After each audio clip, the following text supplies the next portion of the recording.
We all know that Futurama has done a transgender episode. An episode which featured Bender using a robot sex change to go undercover as a woman with the intent of stealing medals from real female robots, and then transformed into him pretending to be a woman robot to get hit on by a famous robot. An episode that, in case you weren't thinking about it, does really absolutely lean into all the terrible, vile lies spread by modern conservatives about the trans community and why people go through the process of transitioning because they refuse to acknowledge the main idea of trans people being real, and so go immediately to the reasoning that lets them be violent and hateful against us. Paying for trannies in Guatemala has used a phrase that is considered a slur. But anyway, we all know about Bend Her, cause some YouTuber of unknown name and identity has already made a video on it that you totally can't see by clicking the link in the description below, but covering that episode doesn't actually give us the full awful story of Futurama, and how it used/engaged in transgender identity for the purpose of creating comedy. I can't watch this because it's creepy and wrong and sick. However, I will watch out of curiosity. No, there is a little bit more to the story.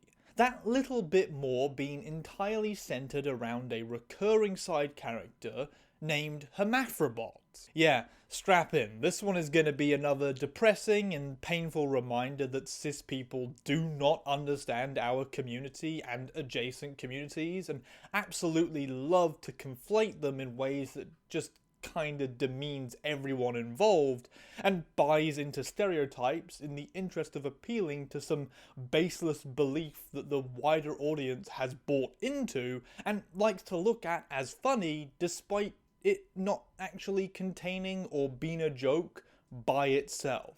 I'm a transvestite. Explain that to your maker. Yeah, that's what we have to look forward to, and let's just jump straight into the first appearance that we need to talk about and have to work with. Anyway, our journey begins with Season 2's Episode 4, Fry in the Slurm Factory, and already we have to have a conversation about something that I have to assume is causing some people consternation, and that is the fact that a robot called Hermaphrodite isn't necessarily a transgender character. Like, hermaphrodite is a very, very out of sorts and archaic terminology that was flung at objects or people that embodied multiple different biological things that we tied to gender. It getting oft used for intersex people, which was also not actually that accurate of a terminology for that community either, and so that's probably why it dropped out of favour pretty damn fast. What it means doesn't actually really apply that well to many groups, and does just kinda come across as ignorantly offensive when someone says it these days. Or, in this case, when a TV show uses it, because in the original transcript for this episode, Hermaphrodite, as we later came to learn her to be called, was just called Fembot, and is specifically used for a gag when Bender and Fry get access to a magical torch that lets them X-ray through objects. Bender uses the magical science torch on this Fembot when she walks by, for the intention of, I guess, what would probably be clarified as some kind of harassment or sexual harassment, and discovers very quickly that this Fembot's anatomy makes it clear that she isn't actually a lady, that she is a man masquerading as one, to which she comes in with this. What's wrong? That's no lady! And then she sasses Bender when he gets angry at her for getting angry at him for the invasive X-ray usage and demeaning language that he throws out. And that's all that we sort of get from the character for this episode. You couldn't afford it, honey. It is, well and truly, as I said, just a gag. It's used for a single joke throw-in and then never thought about again for the rest of the narrative. But even in that brief 10 seconds of appearance, we find ourselves left with quite a bit to talk about. The first thing is that, yeah, you guessed it right, The script didn't actually call her a fembot, it called her a fembot, leaning into the same thing that Bender did, which is that the fact that her anatomy doesn't line up with the expectation of what fembots should really look like makes her not really a woman. A piece of very heavy essentialist transphobia, and frankly just sexism, because that's the kind of stereotyping and shoving people into boxes that absolutely comes back to bite all women in the ass with how it's applied. Her what her identity is. It's my girlfriend. It's a full-on woman. It's your girlfriend, so it's a girl. I mean, when anti-trans laws get passed, consistently we see that cis women who don't fit certain molds or who don't look right according to others are the ones also getting attacked and dealing with shit from them too. The second thing that is probably leaping at you here and being very aggressively apparent is the fact that this portrayal is indeed very much built upon a classical, racist, transphobic stereotype of this Latino sex worker that has appeared in police procedurals and other locations due to a number of factors. But the largest one for the USA, the place where many of the creative team for shows like this come from, derives from the fact that being transgender and a POC and an immigrant are all facets that contribute to difficulty finding labour in American society, and so forcing those people into the outskirts to do sex work to survive.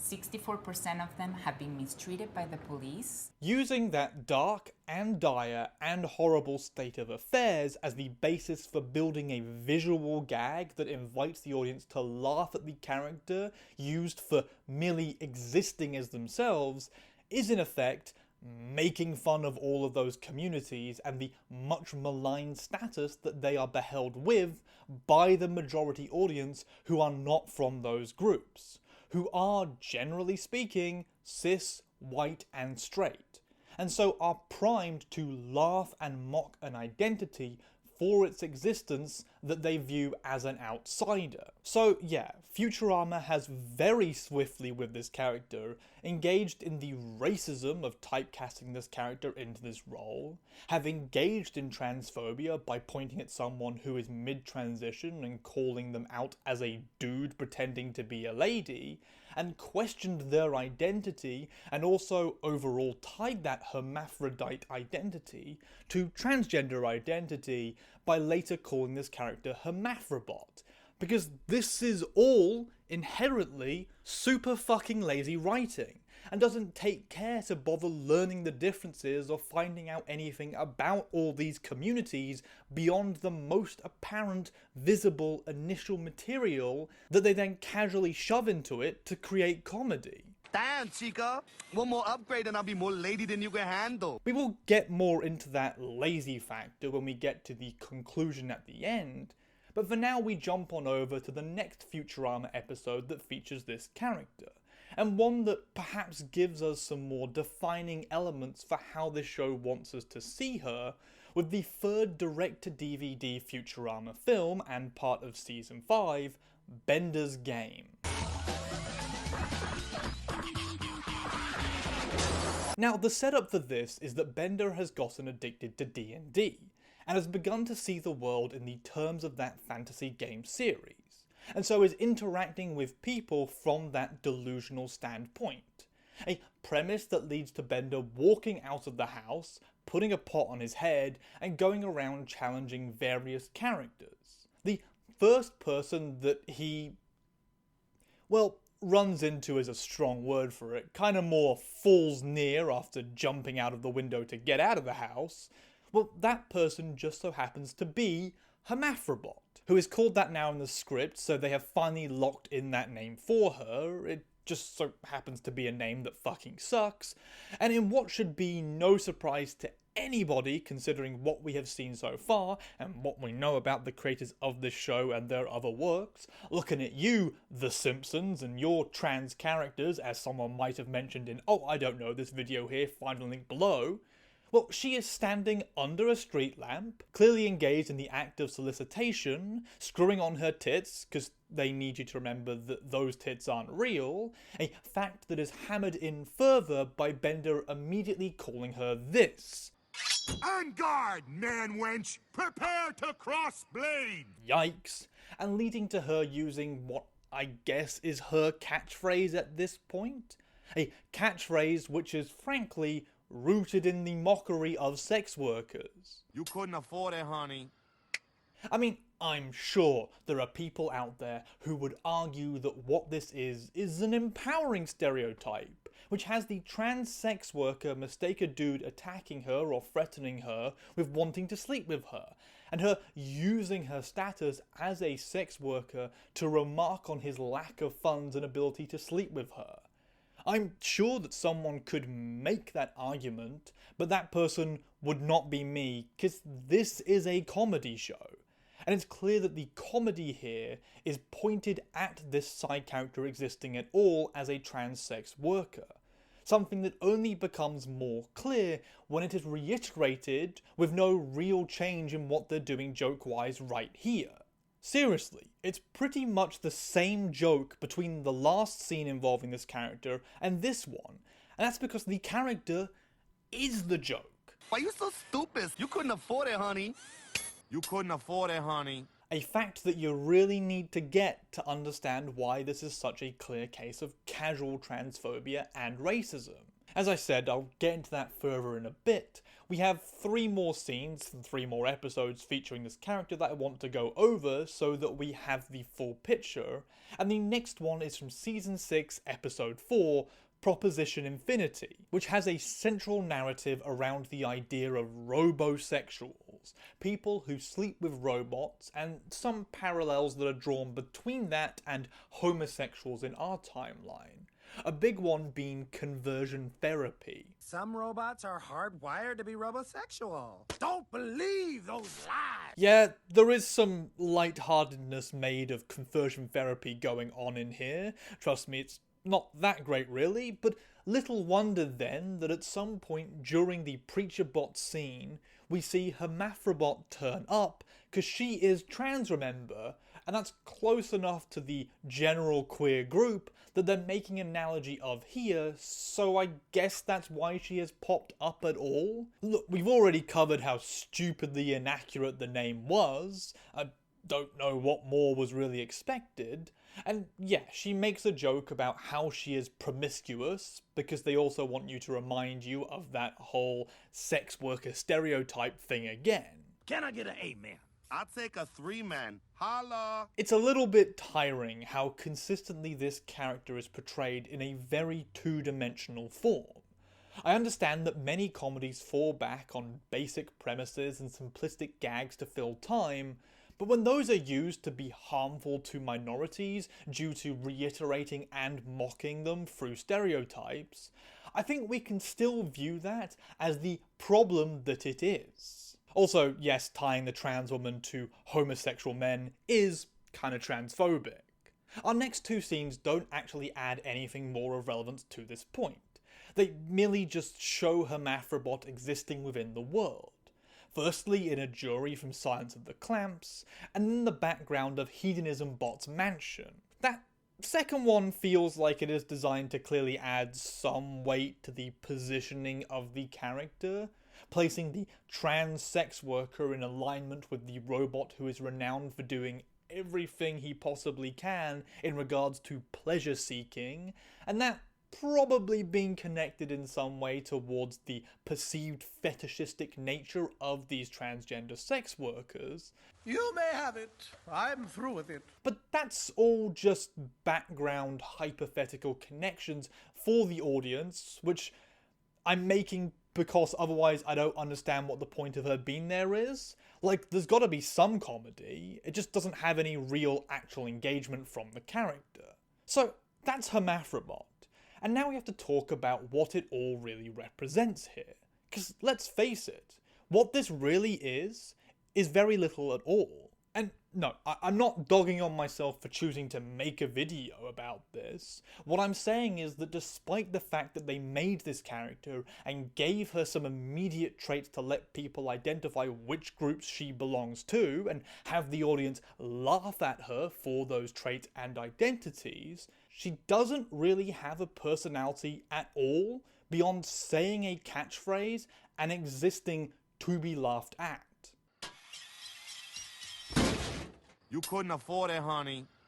It's very little at all on the creative side, and that very clearly buys into my big point here, which is that this is just another case of how cisgender creators love to casually throw us in as comedy, because that's all they view us as. We don't get to be more, we don't get to be people, we're stuck just being bits, gags, funny moments to quickly fill a scene and then move on from.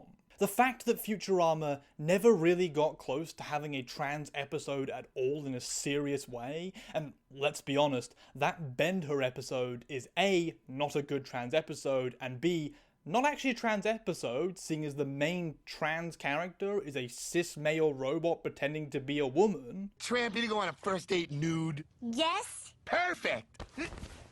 Well, all of that speaks to the core lack of concern with incorporating minority voices and narratives into your series in a way that actually engages with us. Rather than make comedy within our lives in a way that normalizes and humanizes us, yes, I know they're robots, but just bear with it, robots can still be humanizing. Instead, these creators choose to turn us into the butt of jokes and discard us afterwards. It's mean. It's cruel, it's vindictive, and it represents everything wrong with the way that transphobia and the dislike of sex workers and racism is ingratiated into the system and the subconscious of audiences / creators to the degree that this is a natural insert for them to do. There is a rot that you can see when you dig into shows and movies, and that rot is not always outlined by someone saying a slur word or openly declaring a bigoted position. Sometimes it can just be a slip of the tongue, a bit of monolithic design work, a word here or there that all really illustrates the grander structural problems that we have to tackle to really do the work of dismantling systemic transphobia and racism and other bigotries in media. These more varied looks at the generic elements are just as important for that as the more specific analyses of the trans episodes, and hopefully you can see why that might be by this point. Now we've hit the outro point, and the first thing I want to say is subscribe to my Patreon. Money! But also, I hope that you enjoyed the video. I put a lot of work into this, as I put into all my videos. It's a lot of time on the writing and the thinking about things, and if you felt like you learned something, or that you enjoyed it, or in some way that's helped you expand your information and expand the way that you view media, then that's great. That's exactly what I want this to do. My cat has started destroying the little cactus tree, and that's what that sound is. They just got back from surgery, so I don't want to move them around too much, so we'll just deal with them today. But anyway, if you really like the video, that's great. And I love it, and I'm happy that that happened. If you would like to support this channel, a great way of doing that is by going to my Patreon or my Ko-Fi and funding me there. The names of those in the $5 and up category should be scrolling past the screen right now, and I really appreciate all of them for helping me to do what I do. This sort of stuff pays for bills like food, like rent, like power, like internet, like my vet bills that are honestly stacking up quite a bit because he has a real crystal problem in his bladder. It's a bit of a nightmare, frankly. We've moved on to new food, so hopefully that should help it out. Regardless, it all goes a long way to helping me not feel the stress and anxiety of financial issues, which can make it very hard to feel the energy to record. On top of that, it also lets me know that people really care about what I'm making, that they want to see this channel continue, despite the fact that maybe the YouTube algorithm has taken a bit of a dive on me over recent years. I had a good first year of doing stuff, not so great in the second / halfway through the third one. Who knows, maybe we'll spike again at some point, or maybe I'm just destined to sort of settle into where I'm at about now. I don't control the robots, who knows. Regardless, yet again, Huge thanks to everyone on there, and also a huge thanks to everyone who watched this video all the way through. If you don't want to fund me financially, a great way to also show support is just by watching my videos. You can go and check out more of them. There's a bunch recommended below, and there'll be a few more on the sidebar, and a couple probably on the screen in this video, and that really tells YouTube that people want to keep seeing my stuff, which makes YouTube recommend it more. It's how the system works. You can also like, share, subscribe, comment, all that stuff that sort of just gives me engagement and lets me know that people are interested or hear new ideas. I'm always looking for recommendations of what new media to check out or something that I might have missed that might have something worthwhile to talk about, and so you can help me in that way as well. Other than all of that, I really hope that you enjoyed this video, and I also hope that you have a great day.